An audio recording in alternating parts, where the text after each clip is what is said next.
Padre Celestial, gracias te damos por este hermoso sábado. Gracias porque cada semana podemos apartarnos de todo lo nuestro para dedicar 24 horas únicamente para edificar nuestra relación contigo como nuestro gran Dios. Gracias también por tu palabra, que es una guía segura en un mundo que anda tan confundido. Pedimos que esa palabra nos hable en el tema de esta mañana. Abre mentes y corazones para que podamos comprender y recibir la semilla de la verdad que tú quieres sembrar. Te damos gracias por escuchar esta oración y cumplir tu promesa de estar presente en nuestro medio, porque te lo pedimos en el precioso nombre de Cristo nuestro Salvador. Amén. La Iglesia Adventista del Séptimo Día tiene algunas doctrinas que no tienen ninguna otra iglesia. Ahora, tenemos muchas doctrinas en común con otros cristianos. Por ejemplo, creemos que Cristo es nuestro Salvador personal.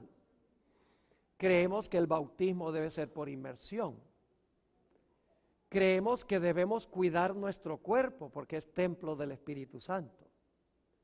Creemos que nuestra única esperanza de vida se halla en la resurrección de Cristo, quien nos imparte la vida.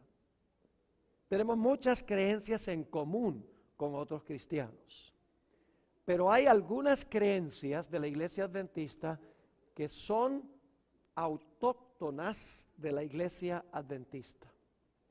Una de esas doctrinas que nos distingue de los demás cristianos es nuestra doctrina del juicio. Tenemos un concepto diferente del juicio que todas las demás iglesias cristianas. Según el concepto bíblico, es muy parecido a los juicios que se hacen en la tierra. Etapas de un juicio. Estoy hablando ahora de juicios terrenales en nuestro sistema judicial. En primer lugar, se hace un juicio y se examina la evidencia. ¿Es así o no es así? El abogado defensor defiende, el abogado acusador acusa, y entonces se examina la evidencia para ver y determinar si la persona es inocente o si la persona es culpable. El primer paso es el examen de la evidencia. Cuando termina de examinarse la evidencia, entonces el jurado, y en algunos casos el juez, si la persona decide que quiere que el juez decida más bien que un jurado, cuando ya se ha examinado el caso, toda la evidencia, entonces el jurado o el juez dictan la sentencia en favor o en contra. Y luego, basado en el veredicto que se da en el juicio, se implementa finalmente la sentencia en favor o en contra de la persona. Es decir, hay 3 pasos de un juicio en nuestro sistema judicial. Número 1, investigación. Número 2, veredicto.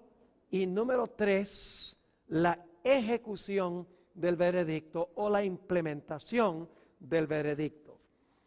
Ahora, quiero que leamos un pasaje a donde aparece claramente este concepto. Lo hemos leído en noches anteriores, pero veo que hay muchas personas aquí esta mañana que no pudieron venir en las noches. Entiendo perfectamente que hay personas que tienen 2 y 3 trabajos nada más para sobrevivir y no pudieron estar durante el transcurso de la semana. Perfectamente entiendo. Pero para beneficio de ustedes, yo quiero repasar este concepto del juicio, estos 3 pasos del juicio, para que vean que es un concepto bíblico. Vamos a tomar como nuestro ejemplo Daniel el capítulo 7. Daniel el capítulo 7. Ahora, antes de hablar del juicio en Daniel 7, necesitamos seguir la cadena o la secuencia de eventos en Daniel 7. En primer lugar tenemos en Daniel 7 un león. ¿Qué representa el león? El reino de Babilonia. Luego tenemos una segunda bestia, un oso. ¿Qué reino representa? Medo-Persia. Luego tenemos un tercer reino, un leopardo que representa a Grecia. Luego tenemos una bestia espantosa y terrible que representa el imperio romano. Luego le salen 10 cuernos a esa bestia espantosa y terrible. Significa que el imperio romano se iba a dividir. Y luego, después que se divide el imperio romano, aparece en medio de los 10 cuernos un cuerno pequeño que gobierna 1260 años, desde el año 538 hasta 1798. Y ese cuerno pequeño representa ¿qué poder? Representa otra Roma, Roma papal. Es decir, que Daniel 7 nos ha llevado desde el año 605 antes de Cristo hasta el año 1798. Ahora me quiero enfocar especialmente en el evento que ocurre inmediatamente después de 1798. El siguiente evento en Daniel 7. Daniel 7, y vamos a leer varios textos. Versículo 9 y 10. Daniel 7, 9 y 10. Estuve mirando, esto es después que el cuerno pequeño gobierna 1260 años. Estuve mirando hasta que fueron puestos tronos. Y se sentó un anciano de días. ¿El anciano de días ya estaba sentado? No. Dice que se sentó. ¿Quién es el anciano de días? Dios el Padre. ¿Dónde vive Dios el Padre? En el cielo. Así que esto está pasando ¿dónde? En el cielo. Así que dice, se sentó un anciano de días, cuyo vestido era blanco como la nieve, el pelo de su cabeza como lana limpia, su trono llama de fuego y las ruedas del mismo fuego ardiente. Un río de fuego procedía y salía de delante de él, millares de millares le servían y millones de millones asistían delante de él. ¿Quiénes son esos? Los ángeles. ¿Dónde viven los ángeles? En el cielo. ¿Dónde está pasando esto? En el cielo. Muy bien. Sigue diciendo, el juez se sentó. ¿Quién es el juez? El anciano de días. El juez se sentó y los libros se abrieron. ¿Qué se va a hacer con los libros? Examinar la evidencia. Ahora, ¿cuáles son los únicos casos que se analizan cuando se examinan los casos? ¿Cuáles son los únicos personajes cuyos registros son examinados? Solo los que profesaron a Cristo como Salvador personal en esta etapa del juicio. Después, durante los 1000 años, hay otra etapa, se analizan los casos de los impíos. Y después del milenio, los mismos impíos que van a resucitar van a ver sus registros también. Pero aquí no entran en perspectiva los impíos. Aquí entran en perspectiva solo aquellos que en algún momento profesaron el nombre de Cristo Jesús como Salvador. Y alguno dice, pero pastor, ¿por qué se va a examinar la evidencia de las personas que profesaron a Cristo? ¿Acaso todos los que profesaron a Cristo no se van a salvar? Yo pregunto, ¿en la iglesia hay verdaderos y falsos creyentes? En esta iglesia hay personas que se van a salvar y se van a perder. Dios no quiera que se vaya a perder ninguno. Pero la Biblia dice que en la iglesia hay trigo y cizaña. En la iglesia hay vírgenes sabias y vírgenes fatuas, todas con su lámpara. La lámpara representa la Biblia y aún las fatuas tienen un poquito de aceite, el Espíritu Santo. En la iglesia hay peces buenos y peces malos, que con la red del evangelio fueron pescados y metidos al bote de la iglesia. En la iglesia hay personas que tienen apariencia de piedad, pero en realidad no son verdaderos creyentes. En la iglesia hay personas que dicen Señor, Señor, hacen milagros y dan profecías y echan demonios. Y Jesús va a decir, yo no los conozco a ustedes. Yo pregunto entonces, hay que examinar los registros para ver quiénes en verdad eran seguidores de Jesús. ¿Cómo no? Esa es la investigación. Ahora, sigamos leyendo lo que sucede aquí. Vamos al versículo 13. Versículo 13.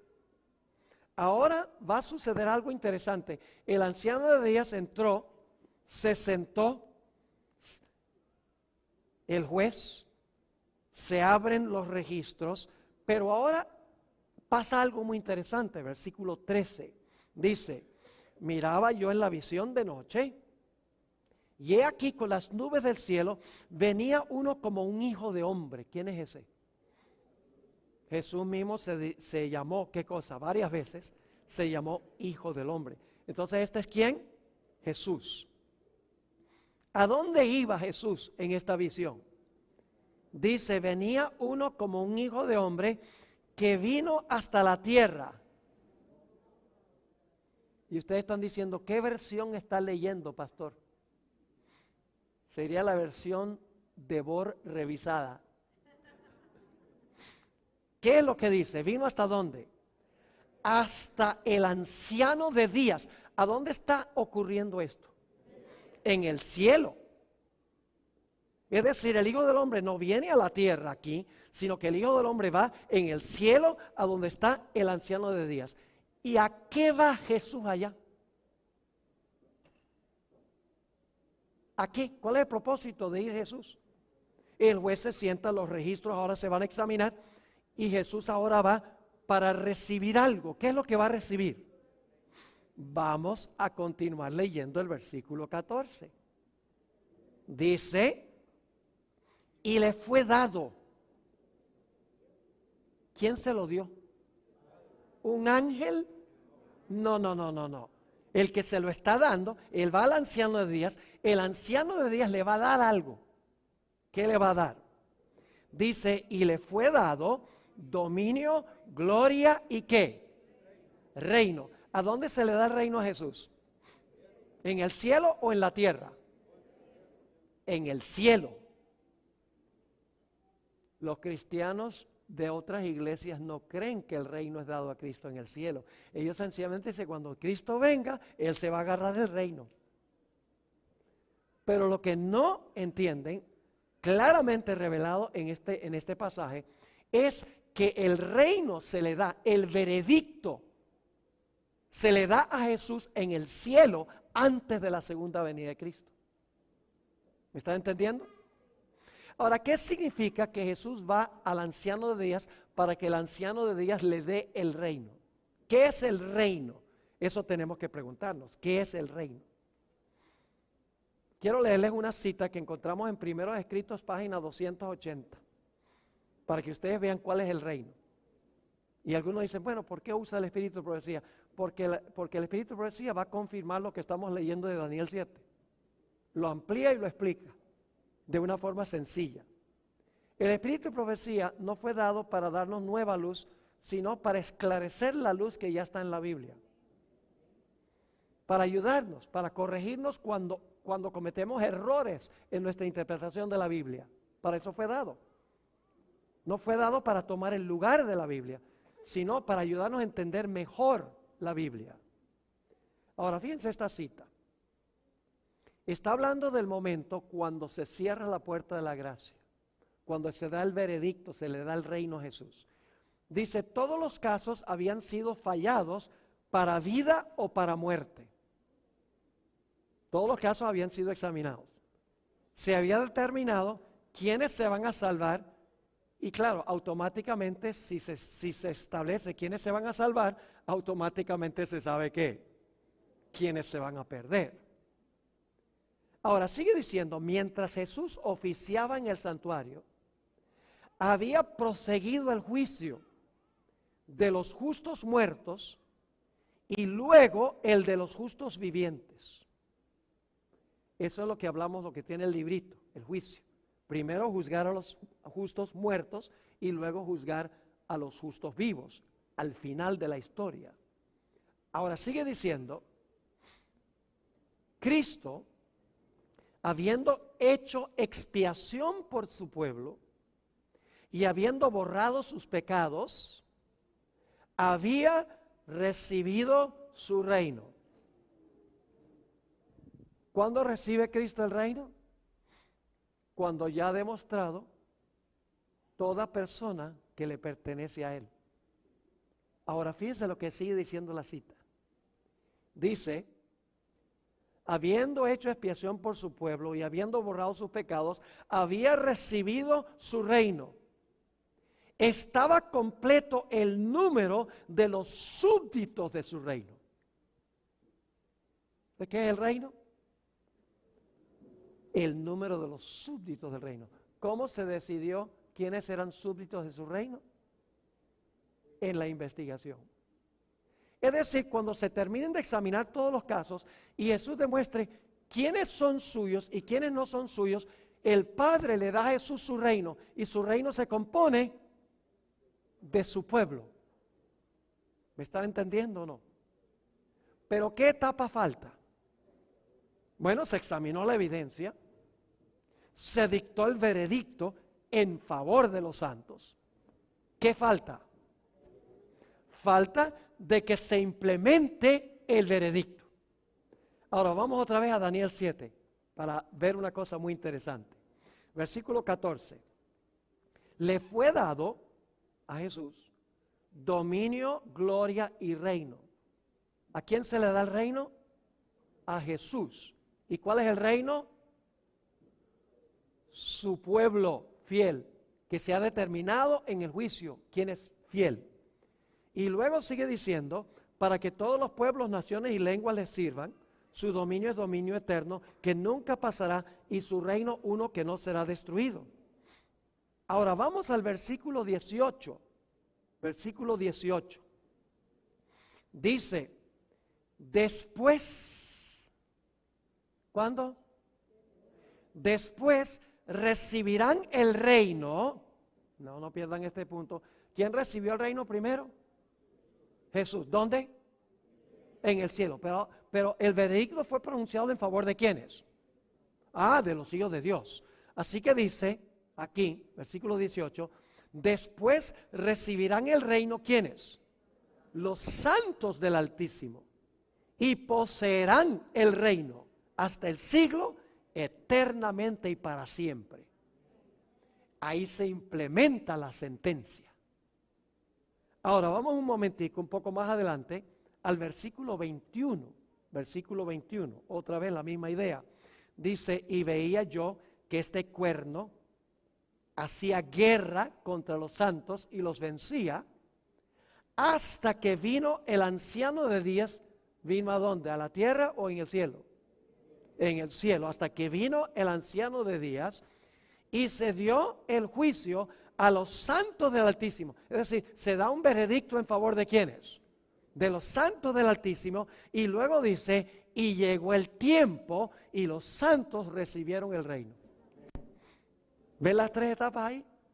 Investigación, sentencia, y luego los santos reciben empíricamente el reino, la implementación de la sentencia. Así que el concepto adventista del juicio es muy bíblico. No fue inventado por Elena G. de White. Algunos dicen, no, eso de 1844, los 2300 días, eso de que Cristo va a examinar los casos de todos los que profesaron a Jesús para determinar si fueron genuinos o no. Eso lo inventó fue la hermana White, los pioneros. Eso no está en la Biblia. Aquí está clarito. No hay que depender de Elena G. de White. Le damos gracias a Dios por la expansión que ella da a este asunto.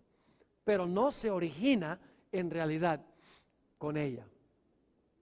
Ahora, hay otro concepto que tiene la iglesia adventista que es distinto de las demás iglesias.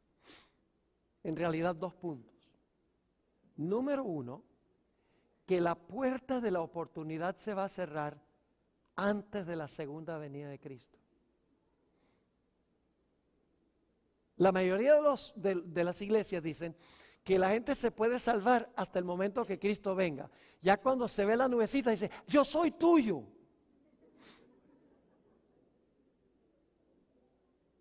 Pero no es así. Cristo va a recibir su reino ¿dónde? En el cielo. Antes de la segunda venida se va a determinar quiénes son los súbditos de su reino. Es decir, la puerta de la gracia se cierra antes de la segunda venida. Y déjenme compartir esto con ustedes. Esto es muy solemne lo que les voy a decir ahora. Todos sabemos que va a llegar un momento en que la puerta de la gracia se va a cerrar para todo el mundo. Cuando ya se termine el juicio celestial, Cristo haya demostrado quiénes son suyos, en ese momento se va a cerrar la puerta de la gracia. Nadie en el mundo se va a poder salvar después de eso. Pero ¿saben que hay otra puerta que se cierra antes de eso?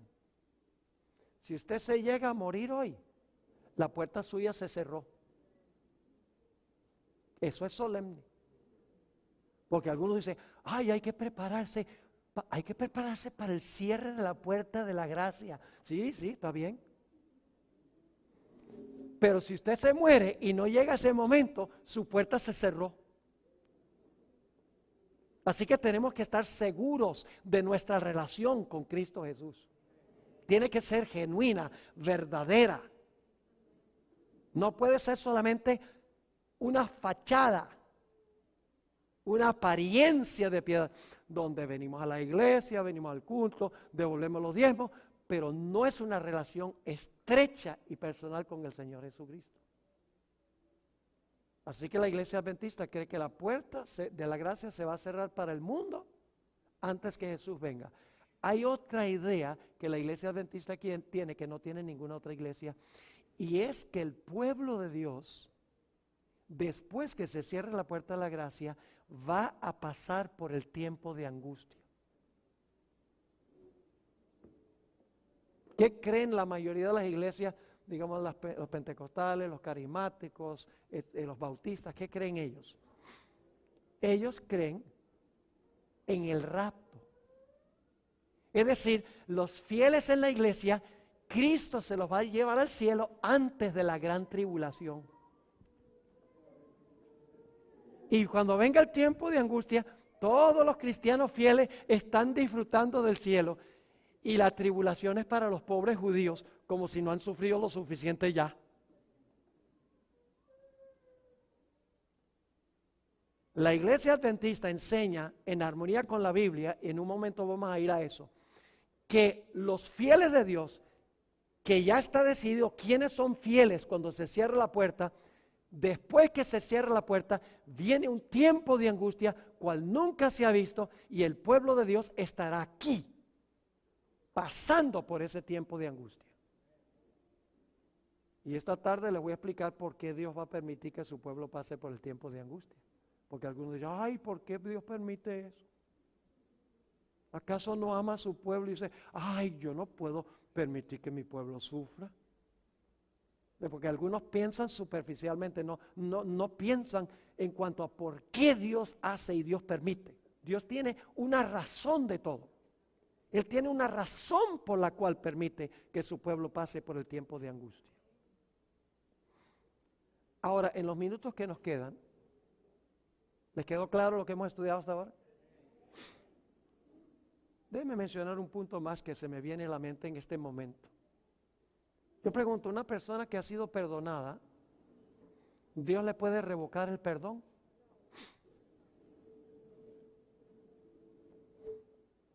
Sí, Señor.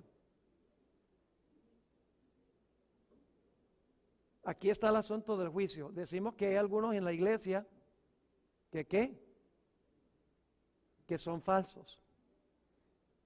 Posiblemente han orado, han confesado sus pecados, y déjeme decirle que cuando nosotros confesamos nuestros pecados a Dios, Dios nos perdona. En ese momento Dios no considera si nuestro arrepentimiento es genuino o no.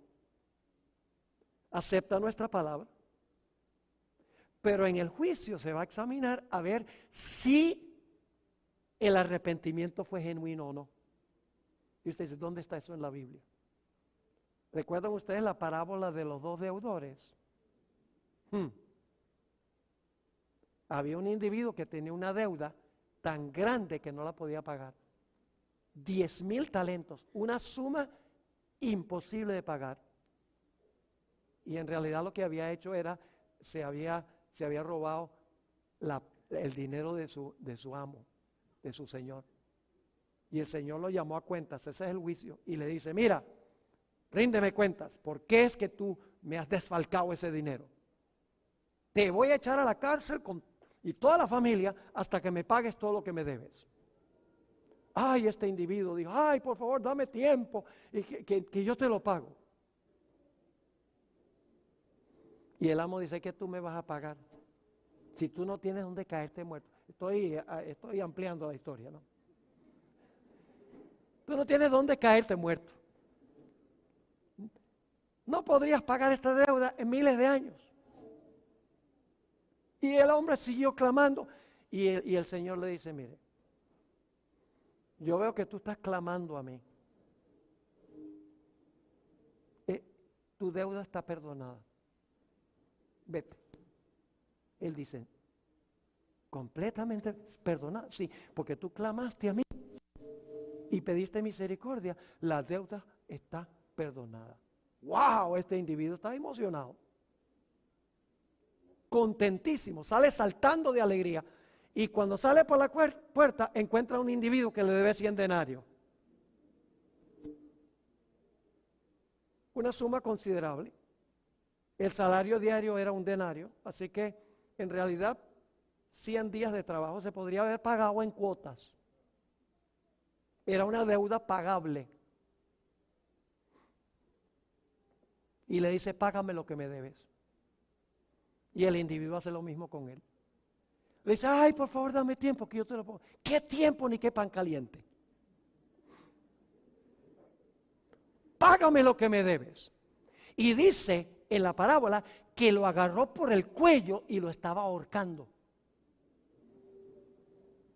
Pues resulta que los siervos del Señor, que son los ángeles que registran nuestras acciones, fueron y le contaron al Señor, le dijeron, ¿sabes lo que pasó con ese hombre que te perdonaste la deuda tan grande que no podía pagarla él?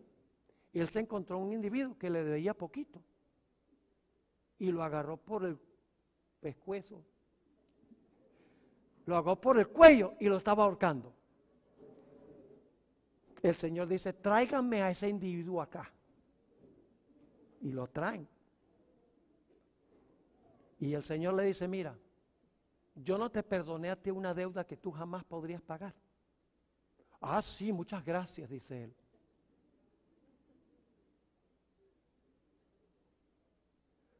Y luego le digo, si yo te perdoné una deuda tan grande que no podías pagar, ¿no debías tú haber manifestado esa misericordia para con tu semejante? Con una deuda que sí podía pagar. Y dice que le revocó el perdón. Y lo echó a la cárcel hasta que pagara todo lo que debía. Yo pregunto, ¿Dios puede perdonar y luego puede revocar el perdón? Miren, las acciones de ese hombre demostraron que sus lágrimas eran de cocodrilo. Estaba triste, no porque le había robado el dinero al Señor, sino por el castigo que le iba a caer. No estaba en verdad arrepentido y se demostró que su arrepentimiento no fue genuino por la forma como trató a su semejante. Entonces yo pregunto, cuando se examinen los casos en el juicio, ¿se va a encontrar muchas personas que profesaron a Jesús que se les va a revocar el perdón? Sí, Señor. Por eso el Padre nuestro dice, perdónanos nuestras deudas, así como perdonamos a nuestros deudores. Así que si usted no perdona a sus deudores, no estoy diciendo que si alguien le debe dinero, debe perdonarlo. No estamos hablando de eso. Hay que pagar nuestras deudas financieras. Pero no es cierto que la gente nos hace cosas que en realidad son pequeñas. Dios nos ha perdonado tan grande a nosotros. ¿Cómo no vamos a perdonar las insignificancias de la gente contra nosotros? Ahora vamos a examinar estos 3 puntos de tiempo: cierre de gracia, el tiempo de angustia y luego la segunda venida de Jesús. Ese es el orden: cierre de la gracia, tiempo de angustia y luego Dios recompensa a su pueblo. Ahora vamos a dar varios ejemplos bíblicos de esto. Y vamos a encontrar en cada ejemplo que vamos a dar, esta mañana vamos a dar algunos, y por la tarde les voy a dar otros ya mucho más contundentes aún que los que vamos a estudiar esta mañana. Siempre en cada ejemplo que les voy a dar hay un remanente fiel. En segundo lugar, siempre el remanente tiene enemigos que quieren acabar con ellos. En cada ejemplo, el pueblo de Dios, el remanente, pasa por un terrible tiempo de angustia. En cada caso, la fe del pueblo de Dios es severamente probada en el tiempo de angustia. En quinto lugar, Dios se demora en contestar las oraciones de su pueblo. Porque su pueblo está diciendo: los enemigos nos van a destruir, Señor. Esta angustia es terrible. Parece que tú nos has abandonado. Y Dios no va a contestar inmediatamente. Dios va a demorar responder las plegarias de su pueblo. Y esta tarde vamos a ver que hay una razón por la cual Dios no responde inmediatamente. Hay una demora. Pero finalmente el último punto es que después de la demora, Dios libra a su pueblo. Ahora vamos a nuestro primer ejemplo. Son varios y vamos a ver hasta dónde nos llega el tiempo hoy. Porque necesitamos ir a comer la comida que perece.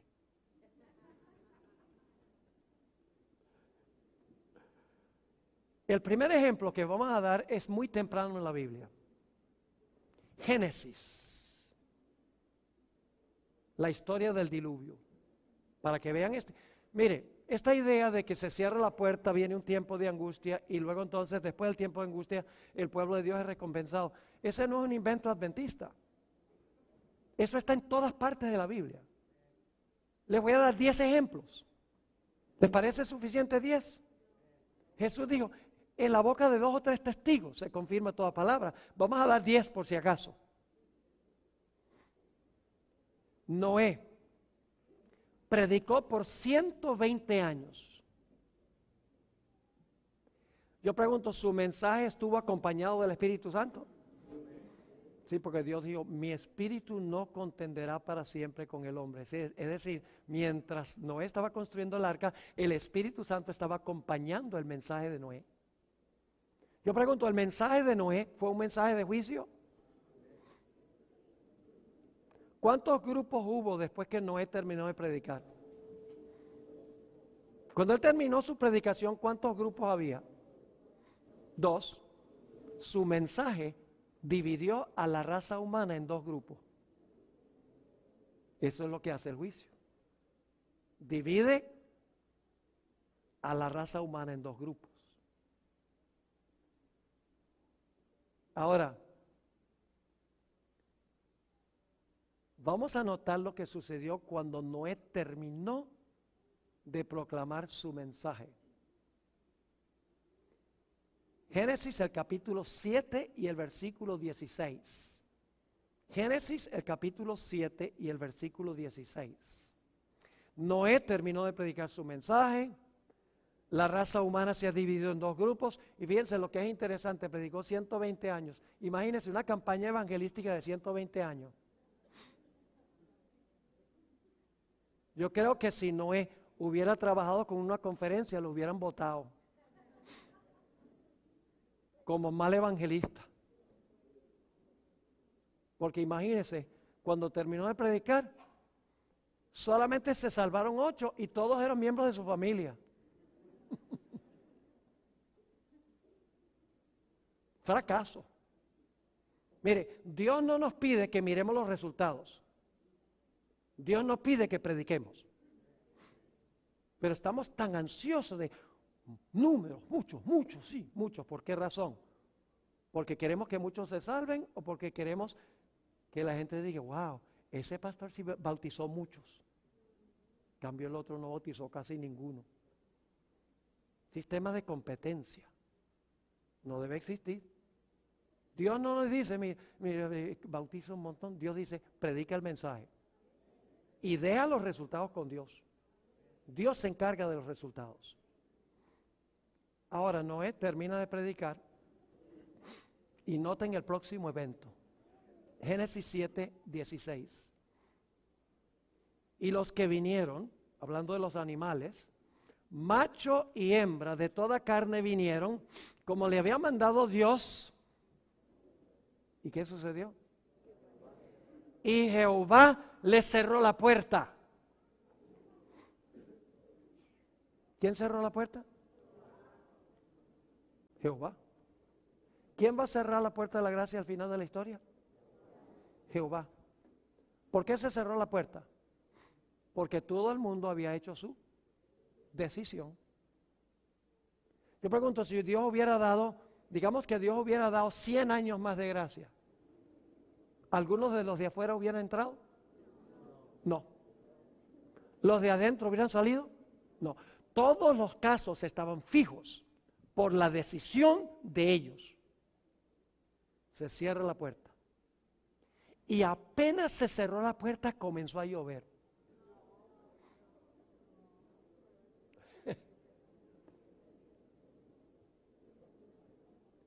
Hermanos y hermanas, ¿ustedes nunca han pensado por qué es que Dios dejó a Noé y a su familia en ese barco lleno de animales? Imagínense cómo habrá olido.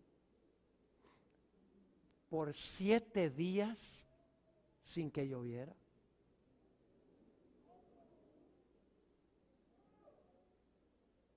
Yo pregunto, durante esos 7 días, ¿la fe de Noé y su familia fue severamente probada? Lo voy a leer en un momento de Patriarcas y Profetas. ¿Cómo creen ustedes que se portaron cada día que pasó los que estaban afuera del arca? Cada día más violentos. Un día pasa, 2 días, 3 días, 4 días, 5 días, 6 días, 7 días, porque pasaron 7 días completos. El 8º día, dicen Patriarcas y Profetas, que en realidad empezaron a ver objetos voladores no identificados. Nubes.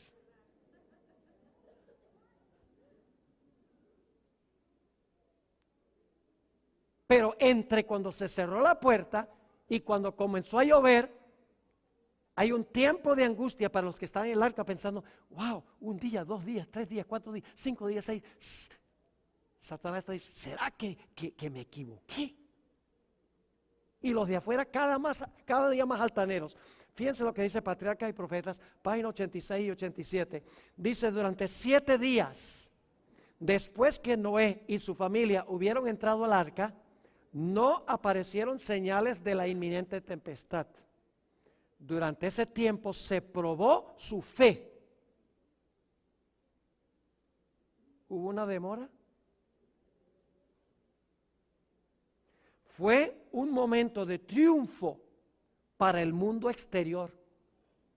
El mundo exterior se burló, dijo, teníamos razón, están equivocados los que están adentro. Y luego dice ella, se reunieron en multitudes alrededor del arca para ridiculizar a sus ocupantes con una audacia violenta que no se habían atrevido a manifestar antes. Si hubieran podido tumbar la puerta, lo hubieran hecho. Los impíos cada día más altaneros y los de adentro su fe probada. Pero ¿qué sucedió después que pasó la demora? Noé y su familia fueron salvos y sus enemigos fueron destruidos. ¿Están captando la idea? Cierre de la puerta, tiempo de angustia, victoria para los impíos, derrota para el pueblo de Dios, pero finalmente el pueblo de Dios es ¿qué? libertado o salvado de manos de sus enemigos. Ahora yo quiero que vayamos un momento a Mateo 24. Dice, bueno, está interesante, pastor. Jesús entendió esto de esta manera. Mateo 24, 37 al 39.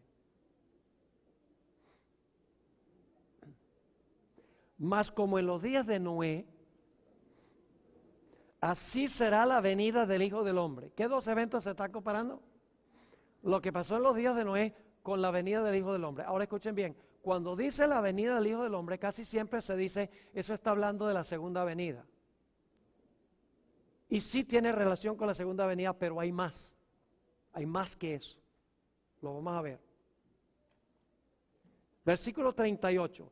Porque como en los días antes del diluvio, estaban comiendo y bebiendo, casándose y dando en casamiento, escuchen, hasta el día en que Noé entró en el arca. El primer hasta marca ¿cuál punto de tiempo? Cuando Noé y su familia ¿qué? Entraron al arca. Pero luego note lo que sigue diciendo Jesús. Y no entendieron. ¿Quiénes no entendieron? Los que estaban afuera. No entendieron hasta que vino el diluvio y se los llevó a todos. ¿Qué no entendieron? Los que estaban fuera del arca durante el tiempo entre cuando se cerró la puerta y cuando comenzó a llover. ¿Qué no entendieron? No entendieron que estaban perdidos. Y los que estaban dentro, ¿será que estamos salvos? Su fe es probada. Y luego el Señor Jesucristo dice, así será también la venida del Hijo del Hombre. ¿Se va a cerrar la puerta primero? ¿Antes de la segunda venida? ¿Va a venir la destrucción sobre los impíos después de un periodo de tiempo? Jesús dijo que sí. Ahora Jesús se refirió a esto para que puedan entender mejor este asunto. Enseñanza única de la Iglesia Adventista basada en la Biblia. ¿Ustedes creen que si la gente supiera que pronto está por cerrarse la puerta de la gracia, tomarían en serio prepararse para ese momento? Sí. Y nosotros tenemos que decirle eso. Pronto la puerta se va a cerrar. Todas las señales del mundo lo indican. Señales en la iglesia y fuera de la iglesia. Indican que el mundo está en camino a la destrucción y la desolación. Jesús también se refirió, dijo que Él va a venir como ladrón en la noche. Miremos esa expresión, como ladrón en la noche. Jesús dijo, como Él va a venir como ladrón en la noche, tenemos que ¿qué? Que velar, es decir, estar despiertos. Quiero ilustrarlo de esa manera. Aquí en Charlotte, ¿en diciembre hace frío? Yo creo que sí. Quiero que se imaginen, ustedes han trabajado duro durante el día, llegan a la casa cansados, se sientan, cenan, se sientan en la silla para ver un poco de 3ABN.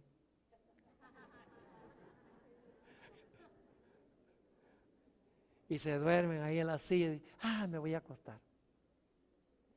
Y entonces usted se acuesta, baja el termostato, porque quiere dormir debajo de las cobijas así sabrosito.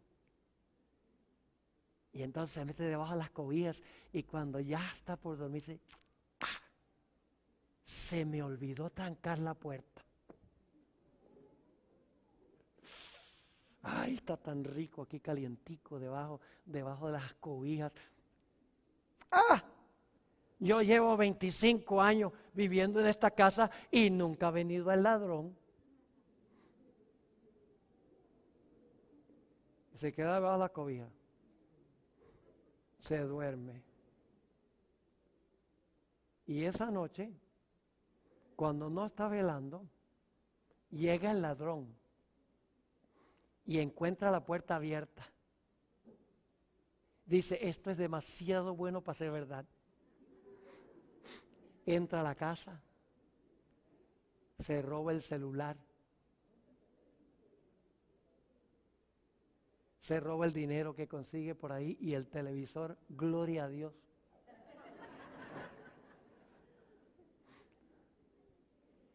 Y la gente que está en la casa no sabe que vino el ladrón. ¿Cuándo descubren los que están en la casa que vino el ladrón? Cuando se despiertan por la mañana, pero ya en ese momento es demasiado tarde. ¿Están entendiendo? La venida de Jesús como ladrón no es la segunda venida de Jesús. Es el cierre de la puerta de la gracia. Y después del tiempo de angustia, la gente que está perdida se va a dar cuenta que está perdida porque no estaban velando. ¿Me explico? Es un concepto bíblico.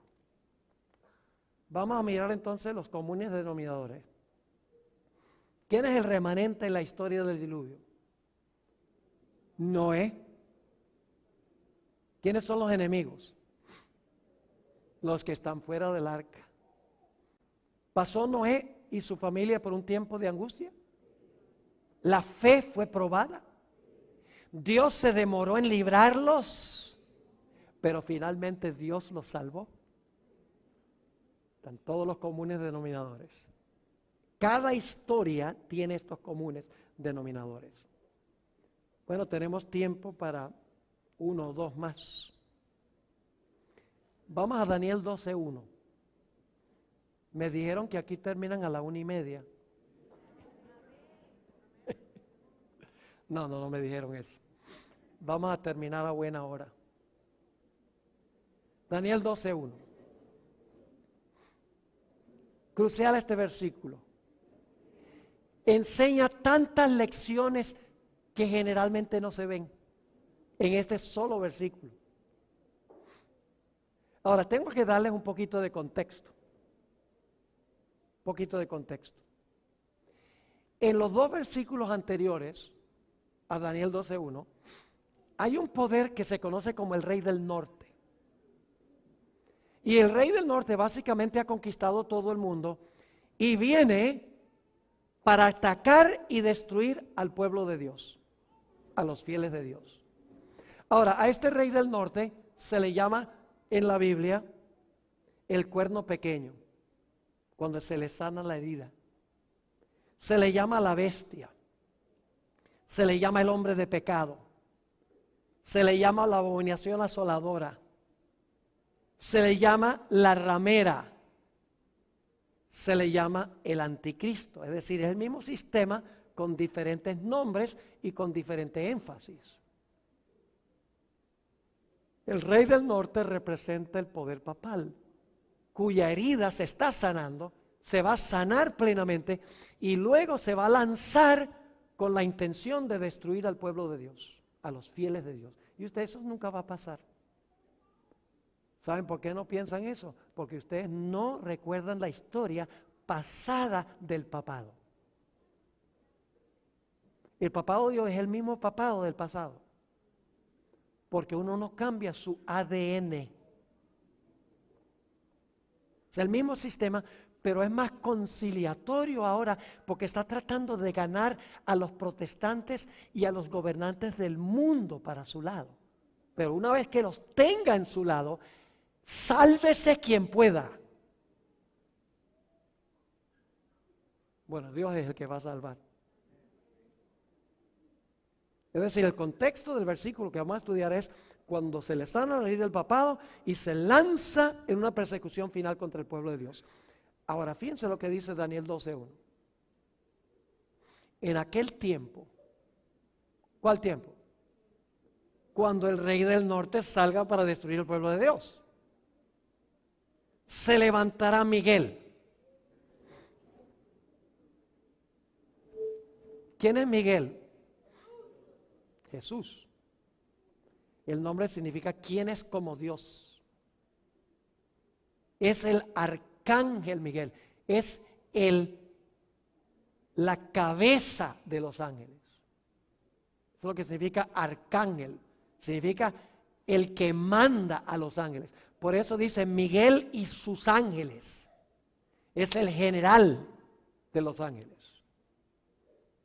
¿Qué significa se levantará Miguel? Eso levantará. ¿Qué es eso que se levantará Miguel cuando el rey del norte quiere destruir el pueblo de Dios? Tenemos que ir a otros versículos que nos ayudan a entender qué significa levantarse. Ahí mismo en Daniel 11 está la misma expresión. Vamos a Daniel 11 y el versículo 2 y 3. Fíjense, la Biblia se explica sola. Qué lindo método de estudiar la Biblia. La Biblia se autoexplica comparando un texto con otro, porque el Espíritu Santo ha colocado en la Biblia todo lo que necesitamos para entender la Biblia. No hay que depender de comentarios, no tengo nada contra comentarios. Pero si no tuviéramos comentarios y estudiáramos con disciplina la Biblia, podríamos entender la Biblia. Todo versículo de la Biblia podríamos entender. Daniel 11, 2 y 3. Y ahora yo te mostraré la verdad. He aquí que aún habrá. Lamentablemente esta palabra habrá es la mismita palabra levantará, pero se traduce diferente. Dice, he aquí que aún se levantarán 3 reyes en Persia. ¿Qué significa que de aquí en adelante se van a levantar 3 reyes en Persia? 3 reyes van a gobernar o a reinar en Persia. Sigue diciendo, y el cuarto se hará de grandes riquezas más que todos ellos, y al hacerse fuerte con sus riquezas, levantará a todos contra el reino de Grecia. Y luego dice, se levantará luego un rey valiente. ¿Qué significa que se va a levantar un rey valiente? Va a reinar, porque dice, el cual que dominará con gran poder y hará su voluntad. ¿Qué significa entonces levantarse? Significa comenzar a reinar. Noten un texto más que usa la palabra levantará. Daniel 8, 22. Daniel 8 y el versículo 22. Está hablando del cuerno notable en el macho cabrío que representa a Alejandro Magno. Fue quebrado y luego su reino fue dividido en 4.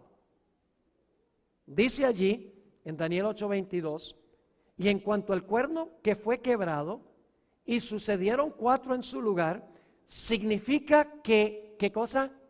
4 reinos se levantarán de esa nación. ¿Está claro? ¿Qué significa levantarse? Significa comenzar a ¿qué? Comenzar a reinar. ¿Qué momento, a la luz de lo que hemos estudiado, está describiendo Daniel 12:1 cuando dice se levantará Miguel? ¿Qué momento? El momento cuando Dios el Padre le da su reino.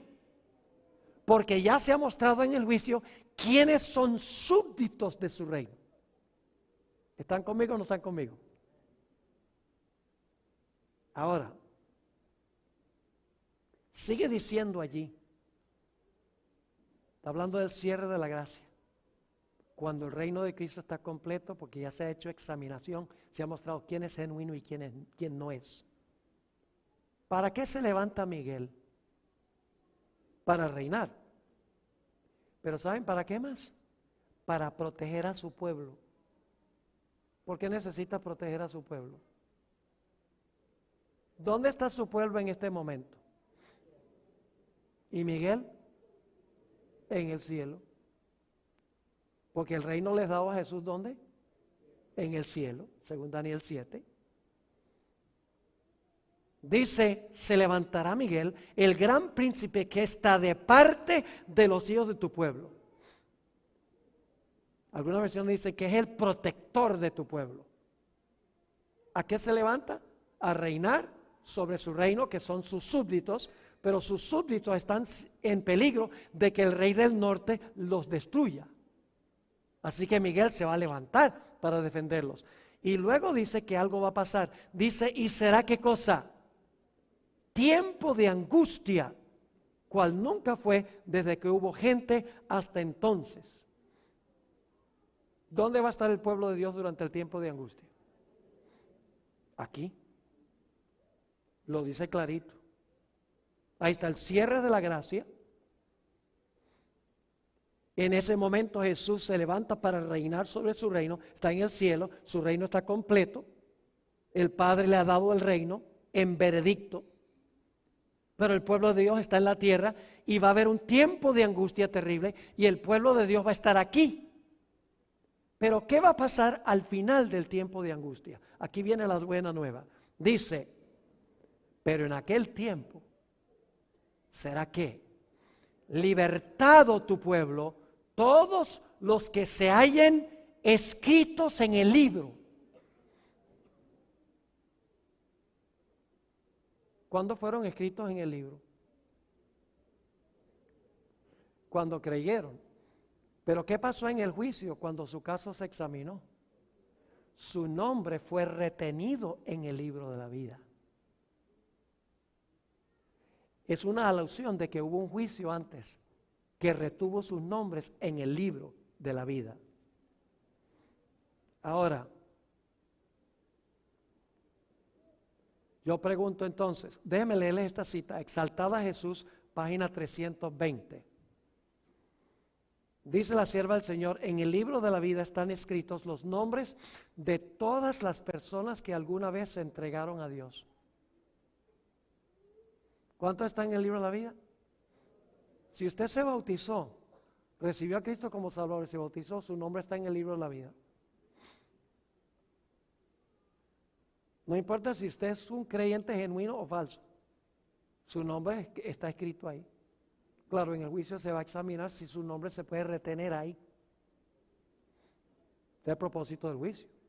Sigue diciendo. En el libro de la vida están escritos los nombres de todas las personas que alguna vez se entregaron a Dios y actualmente se están revisando sus caracteres delante de Él. Los ángeles de Dios están pesando su valor moral. Observan el desarrollo del carácter de los que viven actualmente. Dios está examinando los caracteres, dice, para ver si sus nombres se pueden retener en el libro de la vida. ¿Está claro? Yo pregunto, ¿es posible que un nombre sea borrado del libro de la vida? Apocalipsis 3:5 habla de la posibilidad de que un nombre sea borrado del libro de la vida. Claro, los cristianos hoy en día dirían, no, eso no es posible porque una vez que tú te salvas ya no te puedes perder. Es decir, que cuando tú te salvas ya no tienes libre albedrío. Ya tú no puedes escoger perderte. Escogiste salvarte y ya perdiste la libertad de escoger. La Biblia enseña eso. La Biblia dice, el que perseverare hasta el fin, este será salvo. No es el que comienza bien. Yo conozco gente que ha empezado una carrera y van bien adelante. Y van tan rápido que a la mitad de la carrera están con la lengua afuera y ya no pueden más. Y los que vinieron lento, como la fábula de la liebre y la tortuga, el lento finalmente llega. Ahora vamos entonces a mirar aquí. ¿Quién es el remanente fiel en Daniel 12:1? Los que el rey del norte quiere destruir. ¿Tienen un enemigo que los quiere destruir? Sí. ¿Hay un tiempo de angustia para el pueblo de Dios? ¿La fe de ellos va a ser probada? ¿Cómo no? ¿Dios se va a demorar en librarnos? Todo el tiempo de angustia Dios se va a demorar para librarnos. Pero finalmente el pueblo de Dios será librado. ¿Ven todos los comunes denominadores en Daniel 12:1? Qué tremendo versículo. Les voy a dar solo un ejemplo más. Tengo varios más que quería darles, pero el tiempo se está yendo muy rápido. Dicho sea de paso, prometí que cualquier persona que me da su correo electrónico o su dirección, le voy a mandar todos estos sermones escritos, con lujo de detalle, para que ustedes puedan estudiarlos después. Me interesa que los tengan. Nuestro ministerio, miren, nuestro ministerio pone todo inmediatamente en YouTube. Todo lo que hacemos lo ponemos en YouTube. Y la gente dice, ay pastor, y eso no afecta a las ventas. Sí, pero nosotros no estamos en el negocio de las ventas. Nosotros estamos en el negocio de proliferar el mensaje. Yo no tengo por eso ningún problema en poner todo en YouTube. La gente nos pregunta si lo puede traducir. Hay una persona que está traduciendo los materiales a árabe. Y dicen, ¿nos da permiso? Digo, ¿cuál permiso? No necesitan permiso. Tradúzcanlo al idioma que sea, proliférenlos, con tal que no los vendan. Porque ya poner un negocio a costillas de los demás es un problema. Pero si los quieren copiar para regalar o los quieren transmitir por televisión, radio, echen para adelante, como dicen en Venezuela. Echen para adelante al estilo colombiano.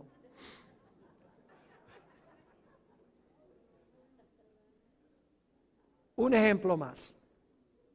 Ahora, debo decirles, esta tarde estamos un poco atrasados, así que esta tarde voy a tomar un poquito más de tiempo. Así que no olviden traer la cobija y la almohada. Vamos a estudiar por unos minutos que nos quedan la historia de Jacob. Porque el tiempo de angustia se conoce como el tiempo de angustia de Jacob. Entonces, si vemos que es tiempo de angustia de Jacob, tal vez sería bueno estudiar un poco sobre Jacob. La historia se encuentra en Génesis 32. Vayan conmigo ahí. Génesis 32. Déjenme darles un poquito de trasfondo mientras ustedes están buscando, aunque se ponen los textos en pantalla. Jacob había pasado 20 años fuera de casa por haberle robado la primogenitura a su hermano y haber engañado a su padre. Terribles pecados. 20 años había pasado en exilio. Después de 20 años, Dios le dijo que regresara a su tierra. Y cuando estaba regresando, cuando estaba por entrar otra vez a su tierra, escuchó que venía su hermano Esaú con 400 hombres con la intención de destruirlo junto con su familia. Un remanente que tiene ¿qué? Enemigos, que quería destruir a Jacob, porque cuando Jacob le robó la primogenitura, según Génesis 27:41, Esaú había dicho, yo hallaré a mi hermano Jacob y lo mataré. Y la Biblia nos dice que ahora Jacob, a punto de regresar otra vez a casa, oye que su hermano viene con 400 hombres armados hasta los dientes. Y ahora Jacob se llena de terror. Y Jacob dice, viene mi hermano y yo no puedo tener la seguridad de la protección de Dios porque yo cometí estos terribles pecados. Yo no estoy seguro si Dios ha perdonado mis pecados de tal manera que yo pueda reclamar el pacto de que Él me proteja. Imagínense eso. Ya Jacob, cuando estaba en camino en su exilio, se durmió y Dios le mostró la escalera de que la comunión entre él y el cielo estaba abierta. Y es más, después de mostrar la escalera, Dios dice, yo estaré contigo donde quiera que vayas y te volveré a traer seguro a tu hogar. Dios le había prometido. Es decir, Dios le había dicho a Jacob, tu pecado está perdonado. Pero Jacob no fue capaz de perdonarse él mismo. No se sentía perdonado. Esto nos enseña una gran lección a nosotros, hermanos y hermanas. Nosotros no debemos creer que Dios nos perdonó porque nos sentimos perdonados, sino porque Dios dice que lo estamos. Es uno de los problemas que tiene, ay no, yo no siento que Dios me perdona. Entonces yo le pregunto, ¿usted ha confesado, se ha arrepentido y ha confesado sus pecados? Ay sí, pastor, pero no me siento perdonado. Yo le digo, la Biblia dice, si confesamos nuestros pecados, Él es fiel y justo para perdonar nuestros pecados y limpiarnos de toda maldad. Es su promesa. Si usted los confiesa, reclame la promesa. Y no le haga caso a sus emociones. La gente vive demasiado por emoción. No debemos creer que estamos perdonados porque lo sentimos, sino porque Dios lo dice. Jacob no fue capaz de perdonarse él mismo, está recriminándose todavía, 20 años después. Imagínense qué miserable estuvo durante esos 20 años. ¿Qué paz hubiera tenido si hubiera estado dispuesto a aceptar el perdón de Dios? Pero él dice, mi pecado fue tan grande que yo no puedo rogarle a Dios que me proteja porque he quebrantado el pacto. Y por lo tanto Jacob ahora va al rollo de Jaboc, ahí cerquita de donde estaba con la familia, y vacía su corazón en oración a Dios. Quiero que leamos esa oración de Jacob en Génesis 32 y el versículo 9 hasta el versículo 11. Y hay una palabrita clave aquí, una palabrita clave que ya la vimos en Daniel 12:1. Y dijo Jacob, Dios de mi padre Abraham y Dios de mi padre Isaac, Jehová, que me dijiste, vuélvete a tu tierra y a tu parentela y yo te haré bien. Y ahora noten su actitud, menor soy yo que todas las misericordias y que toda la verdad que has usado para con tu siervo. Es decir, yo no soy nada para reclamar nada de tu parte, porque yo soy un pecador. Sigue diciendo, pues con mi cayado pasé este Jordán y ahora estoy sobre 2 campamentos. Y luego, ¿cuál es la siguiente palabra en el versículo 11? Líbrame. ¿Líbrame de qué? De la ira del enemigo, de mi hermano. Líbrame. Dame la seguridad de que vas a cumplir tu pacto, de que he recibido perdón. Porque está luchando de si Dios lo ha perdonado o no, aunque Dios lo ha perdonado. Líbrame ahora de la mano de mi hermano, de la mano de Saúl, porque le temo, no venga acaso, me hiera la madre con los hijos. Líbrame de mi enemigo. ¿Están viendo Daniel 12:1 aquí? ¿Está pasando por un tiempo de angustia Jacob? Sí. ¿Cuánto tiempo dura el tiempo de angustia? Toda la noche. Hay una demora. Pero ya cuando está por amanecer, viene un individuo y empieza a luchar con Jacob. Y Jacob al principio cree que es el enemigo. Y lucha con este personaje.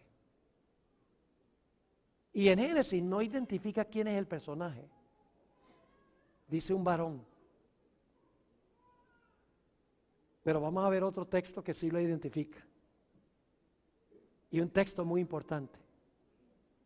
Y Jacob está luchando con ese varón. Y cuando está amaneciendo, el varón le dice, Jacob, suéltame, que amanece. Y Jacob, a pesar de que le ha descoyuntado el muslo y está en un dolor terrible, Jacob no piensa en el dolor. Se aferra de este personaje, dice, no te soltaré hasta que me bendigas. Y luego el personaje le dice, Jacob, déjame ir, no te soltaré hasta que no me bendigas. Y entonces este personaje dice a Jacob, ya él se ha dado cuenta que este es un personaje sobrenatural, que este no es un enemigo humano. Y le dice, ¿cuál es tu nombre, Jacob? Oh, yo me llamo suplantador. Porque la palabra Jacob significa suplantador. ¿Saben por qué le pusieron ese nombre? Porque la Biblia dice que cuando nació estaba agarrado del tobillo del hermano porque quería nacer de nuevo, primero. Quería suplantar a su hermano en el nacimiento. Y por eso Esaú dijo, bien llamaron a Jacob que me ha robado la primogenitura, me suplantó. Pero ahora ha luchado con este personaje. Y el personaje dice, ¿cuál es tu nombre? Dice, me llamo Jacob. Dice, ya tu nombre no será más llamado Jacob. Le cambió el nombre. Tu nombre será llamado Israel. Porque has luchado con Dios y con los hombres. Y has prevalecido. Y lo bendijo ahí. Ahora surge la pregunta, ¿con quién estaba luchando Jacob?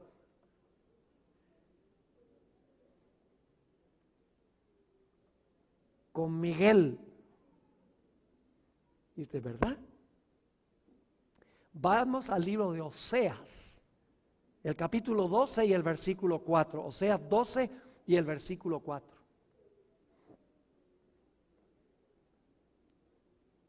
La Biblia misma se explica, ¿sí o no? ¿Ustedes creen que es importante buscar quién era este personaje si la Biblia lo dice en otra parte?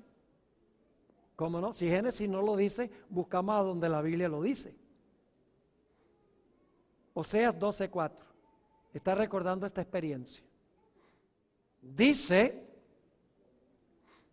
venció ¿a quién? Al ángel. ¿Con quién estaba luchando?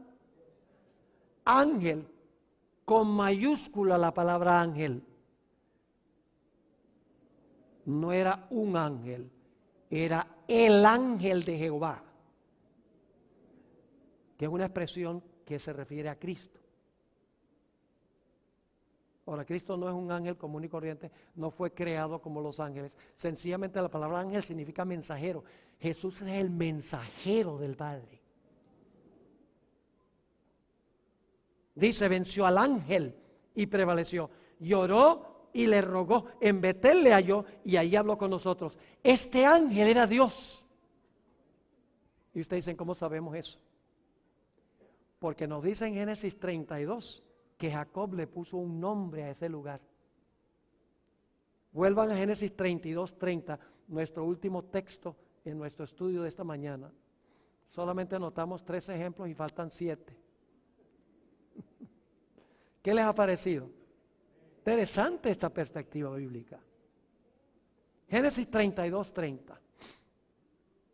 Después que luchó con el ángel y prevaleció, dice, y llamó Jacob el nombre de aquel lugar Peniel.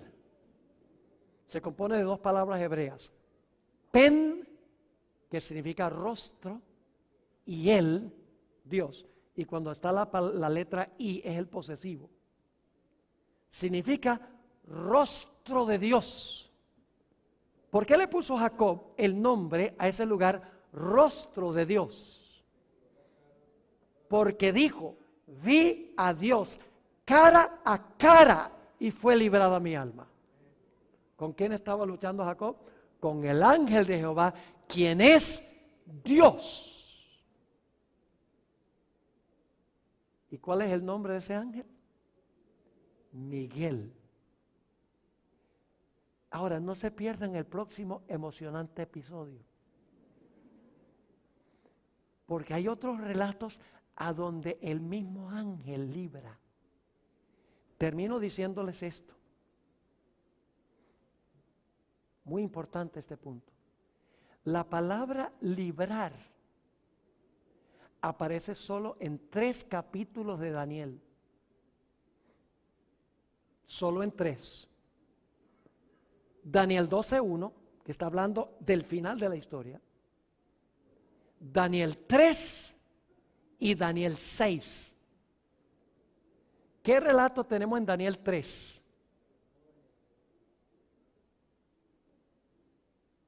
¿Hay un remanente ahí? Me adelanto. ¿Tienen enemigos? ¿Pasan por un tiempo de angustia? ¿Ustedes no creen que meterse a un horno ardiente es un tiempo de angustia? La fe fue probada. Hebreos 11 dice que sí. ¿Dios los libró inmediatamente? No, los dejó en el horno. Pero finalmente Dios los libró. Ahí se usa la palabra librar. Daniel 6 es el otro capítulo. Tiene que haber una conexión entre Daniel 3, Daniel 6 y Daniel 12:1. Los únicos capítulos donde se usa la palabra librar. En Daniel 6 hay un remanente. ¿Quién es?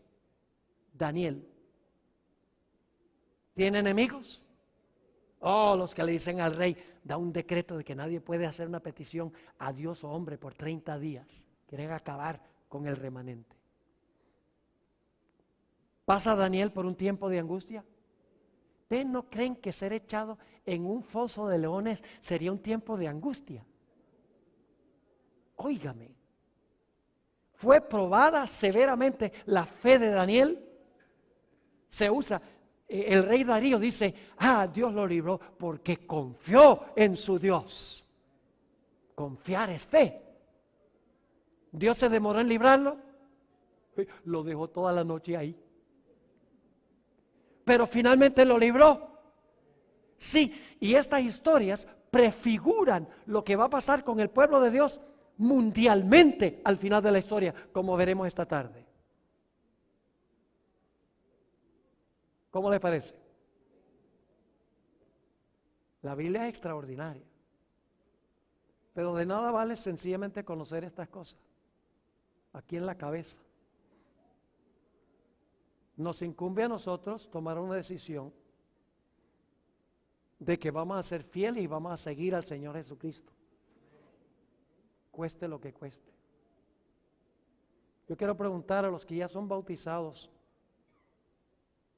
en esta mañana o en esta tarde ya, ¿cuántos quieren que yo tenga una oración para que Dios nos ayude a tener la fidelidad que tendrá ese remanente que describen estas historias en la Biblia?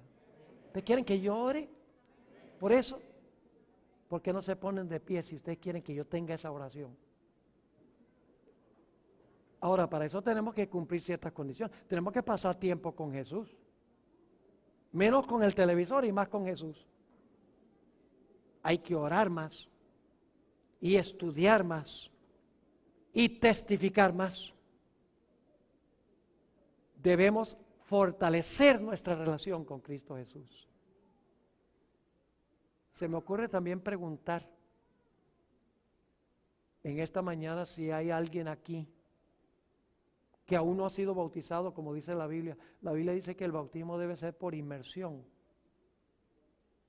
sepultado en las aguas, para salir en novedad de vida. Esta tarde a las 6 vamos a tener un bautismo. Si no han visto un bautismo bíblico, les invito para que puedan ver ese bautismo. Pero se me ocurre preguntar en esta mañana si hay alguien aquí que no ha pasado por esa experiencia del bautismo y quiere decirle al Señor Jesús, yo quiero prepararme para el bautismo y yo quiero que tú anotes mi nombre en el libro de la vida y que retengas ese nombre ahí. ¿Hay alguien que no ha sido bautizado que le gustaría levantar la mano y decir eso? Pasa aquí al frente que yo voy a orar por ti. Si hay alguno más que quiere decirle sí a Jesús, esto no es una obligación. No estoy tratando de torcerles el brazo. Es un privilegio. Es un privilegio el llamado que te hace Jesús. No te sientas obligado. Qué glorioso privilegio nos da el Señor Jesucristo. ¿Alguien más antes de que tengamos la oración? Quiero incluirte en esta oración. No significa que te vas a bautizar a las 6 de la tarde, porque se exige una preparación. Pero significa que hoy estás decidiendo que te vas a preparar para ese momento. ¿Alguien más antes de tener la oración? Gloria a Dios por estas almas preciosas.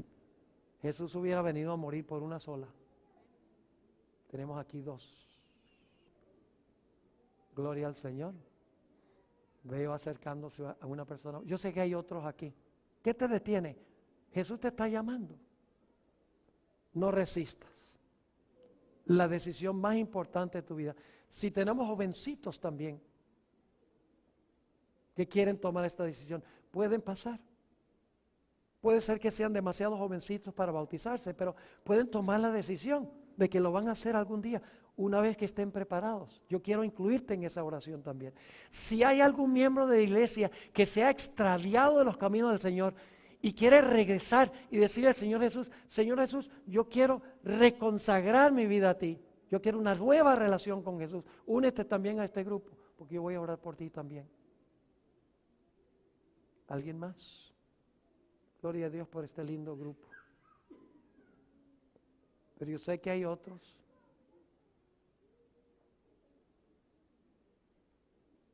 Acérquese, hermano. Vengan al frente. Yo voy a orar por ustedes, quiero tenerlos aquí cerca. Gloria a Dios. Señor le bendiga. ¿Alguien más? No quiero clausurar la reunión sin darle la oportunidad a cada persona. También los que están viendo a través de la computadora. Donde quiera que estés, tú puedes tomar esta decisión también. Te animo a que lo hagas. Gloria a Dios. Gloria al Señor. Algunas de estas personas reconsagrando su vida al Señor, otras tomando la decisión de entregarse al Señor Jesús a través del bautismo por primera vez. Solo unos instantes más y voy a tener la oración para pedir que Dios bendiga la decisión de estas personas que han respondido a este llamado en el día de hoy. Hay gozo en el cielo. Por un pecador que se arrepiente, aquí hay varios. Gloria a Dios por eso. El Espíritu Santo ha orado con los corazones. Voy a tener ahora una palabra de oración. Tenemos jovencitos aquí también uniéndose al grupo. Gloria a Dios. Voy a tener una oración. Si durante la oración aún deseas venir al frente para responder al llamado, te pido que por favor, te imploro que por favor escuche la voz de Jesús y vengas aquí al frente para unirte a este grupo. Oremos. Padre Celestial, te damos gracias porque nos has llamado de las tinieblas a tu luz admirable. Te doy gracias, Padre, por las decisiones que han sido tomadas por estas iglesias representadas aquí, de reanudar nuestra experiencia con Jesús, de estar fuertes, inconmovibles en nuestra relación con el Señor Jesús. También te doy gracias por las personas que han estado escuchando a través del internet, que han tomado también su decisión. Yo no las puedo ver, pero tú sabes quiénes son y a dónde están. También te agradezco por estas personas que han venido al frente respondiendo a tu llamado. No he sido yo, ha sido tu Espíritu. Te ruego, Señor, que aquellos que están tomando su decisión de bautizarse, que no se desanimen ni por un instante.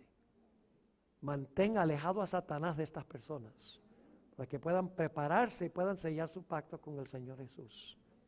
Y aquellas personas que se han enfriado, que están renovando sus votos con Jesús, bendícelos a ellos y ayúdalos, Señor, a perseverar hasta el fin. También hay personas aquí que no han respondido. Presión tal vez de la familia, del trabajo, presión de amigos, obstáculos. Te ruego, Señor, que tú toques sus corazones y antes que termine este día puedan también decidir sellar su pacto con el Señor Jesús. Gracias, Padre, por habernos acompañado y por escuchar y responder nuestra oración, porque te lo imploramos en el nombre y por los méritos de Cristo nuestro Salvador. Amén.